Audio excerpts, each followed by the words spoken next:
Hello everyone. So yesterday we have discussed PPC and the solution to the central economic problem of what to produce, and I have told you yesterday also that today we'll be discussing about PPC and the solution to how to produce. So yesterday itself I have told you that PPC was developed for solving the problem of what to produce only, but to some extent it is also giving some analysis on how to produce also. We can use this measure for finding a possible solution to how to produce also. So yesterday we have made two more additional assumptions. Similarly today we will be making for finding the solution of how to produce with the help of PPC. So now the two additional assumptions are good Y. Good Y is an agricultural good. Okay, agricultural good, and good X is an industrial good. Is an industrial good. Okay. So yesterday we have taken any good. We have taken consumer and yes, producer good. So today we are taking one agriculture and industrial good, and you can use the same example here also, sugarcane and sugar, or you can take some another example also like cloth and cotton.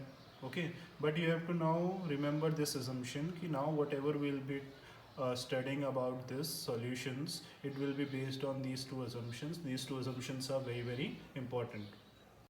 So now look here on the PPC. So this is our agricultural good and this is our industrial good. And now we have to recall the central economic problem of how to produce. What was how to produce? I have told you earlier that this is a problem regarding the choice of technique.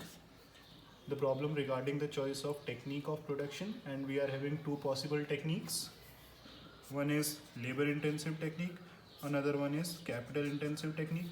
You know, because whenever production is there, many factors are working simultaneously, है ना? Whenever production is going on, many factors are working simultaneously. So we are using land also, labor also, capital also, and repair is a must only. But LIT and CIT are based on a perfect difference between the use of labor factor and capital factor. Okay. Whenever labor factor is more considered in production than capital or the use of sophisticated machines, then it is known as LIT, labor intensive technique.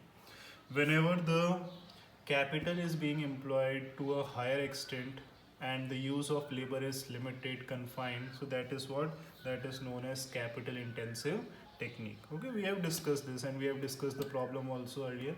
Whenever you are using LIT, more employment will be generated, but the productivity will remain at a lower scale.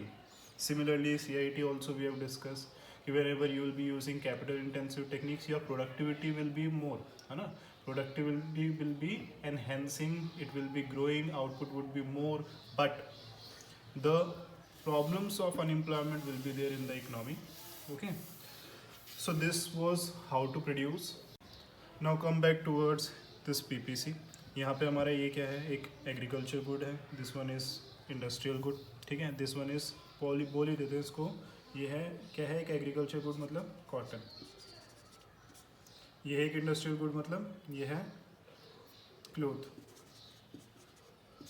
ठीक है, तो अब हमको ये देखना है कि जब भी हम इन टेक्नोलॉजी को यूज़ करते हैं तो एक्चुअल में पीपीसी के ऊपर क्या इम्पैक्ट पड़ेगा और उससे समझ में क्या आएगा. तो जब भी हम कोई टेक्नोलॉजी यूज़ करते हैं तो हमको ये देखना होता है कि टेक्नोलॉजी किस तरह के गुड के बनने को सपोर्ट करती है.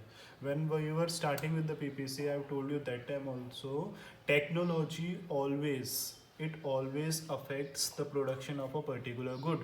It may or may not affect the production of another good. इस गुड की टेक्नोलॉजी और इस गुड की टेक्नोलॉजी में डिफरेंस है. जिस टेक्नोलॉजी से कॉटन होता बनेगा और जिस टेक्नोलॉजी से क्लोथ बनेगा, they are different. They can not be made with the same technology, with the same resource. अगर वो सेम टेक्नोलॉजी और सेम रिसोर्स से बनते तो वो एक ही गुड होते, दो अलग अलग गुड नहीं होते. समझ रहे बात को? तो एक ही रिसोर्स को अलग अलग टेक्नोलॉजी से यूज़ करके अलग अलग तरीके के गुड बनते हैं. ठीक है। तो कॉटन और क्लोथ के बनने की टेक्नोलॉजी क्या है, डिफरेंट है। अब मान लो हमको कॉटन की मैन्युफैक्चरिंग करनी है, तो हम इन दोनों में से कौन सी टेक्निक यूज़ करेंगे? अगर एक एग्रीकल्चर गुड है या फिर नॉन इंडस्ट्रियल गुड है तो ऑब्वियसली हम कौन सी टेक्नोलॉजी यूज़ करेंगे? LIT।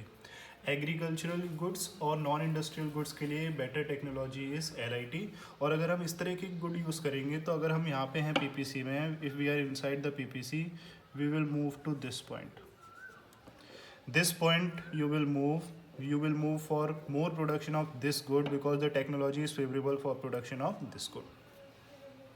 दोबारा समझो, देखो रिसोर्सेज को अभी एम्प्लॉय कर रहे हैं हम, तो ऑब्वियसली हम कहीं ना कहीं PPC के अंदर हैं, हम PPC के ऊपर तो है नहीं, क्योंकि अभी हम क्या कर रहे हैं, रिसोर्स को किसी टेक्नोलॉजी के ज़रिए से क्या कर रहे हैं, एम्प्लॉय कर रहे हैं, तो हम कहीं ना कहीं PPC के अंदर है। अब बात आती है कि हम किस तरफ जाएंगे, इस C पॉइंट की तरफ जाएंगे या D पॉइंट की तरफ जाएंगे, या फिर इस तरफ जाएंगे या फिर इस तरफ जाएंगे।